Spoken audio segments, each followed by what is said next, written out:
Hi everyone, it's Dr. Jay Isaac from Blackburn Primary Care. Today I thought I'd give you a quick primer on hygiene, since it's especially important right now during the COVID pandemic. But in general, what does hygiene consist of? Why do we do it? Do you remember Mr. Rogers' neighborhood?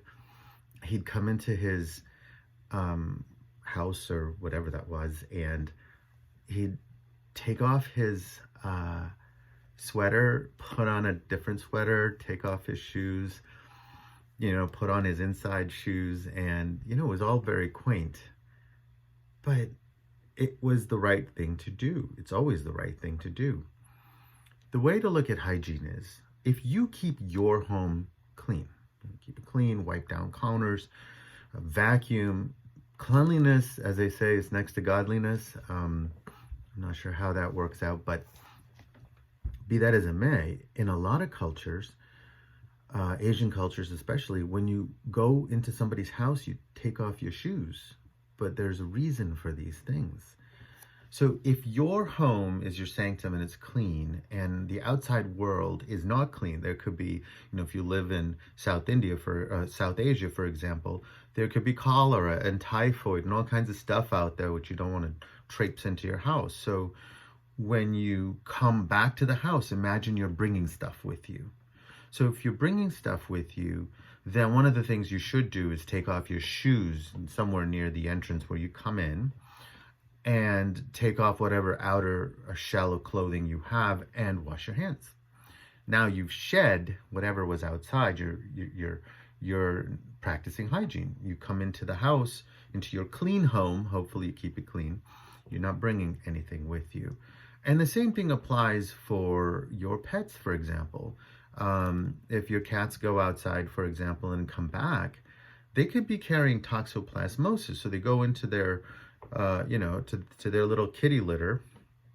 And I know everyone sees cats as hygienic, but I have cats and dogs, and I can tell you when they jump up on counters, which I don't like them to do, if the sun hits it just right, you can see their little paw prints and you can see little bits of kitty litter. And what's on the kitty litter? Obviously stuff from their elimination. So what about your dogs? Like our dog is on a lead because otherwise he'd run away. He loves the wild. And so out where he goes, there's poop and pee everywhere, right? So he's traipsing that in. And it's like as if you would walk around where his poop and pee is and then walk into the house. And if you let your dog on the sofa, then it's like you getting up on your sofa with your shoes on, right? So tell me about hygiene. Is that hygienic? Now, if you want to let your pet in and you wipe his paws with soap and water, fine. Then he jumps up on your sofa. Hygiene is not that big an issue. Although, he may want to wear a diaper because I don't know what's clinging to his bum. So the point I'm trying to make is you have to think how do infective agents travel? What do they cling on to when they travel? And you take those kind of precautions. Our dog doesn't jump up on the sofa because I don't let him. It doesn't jump up on the bed because I don't let him for hygienic reasons. I love my dog, but hygiene. Same thing with the cats. Can't control the cats. They know not to get on counters, but the minute I turn my head, they're on the counter. So wipe down the counters. So that's how you think about hygiene. Think of the outside world as carrying infective agents, and how do you minimize the internal home exposure to those infective agents? You don't have to be OCD about it. You just have to have some common sense.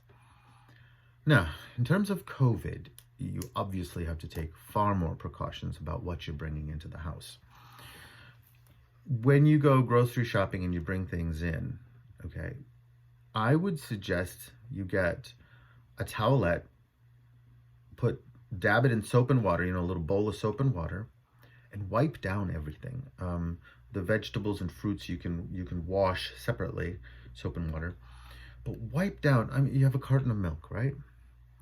Well, if you just put it right in your fridge and somebody had handled it, and that person had, COVID-19 and rubbed all kinds of stuff on it, it can live in your fridge for almost a month.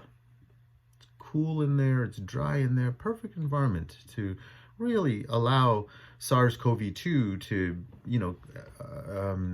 live for quite a while. So wipe it all down, soap and water. And then, of course, after you've wiped everything down, put it all away, wash your hands again. Okay? I hope this was helpful. But just remember, hygiene is something that can be practiced if you use common sense. All right. Be safe, be well. We'll talk soon. Bye now.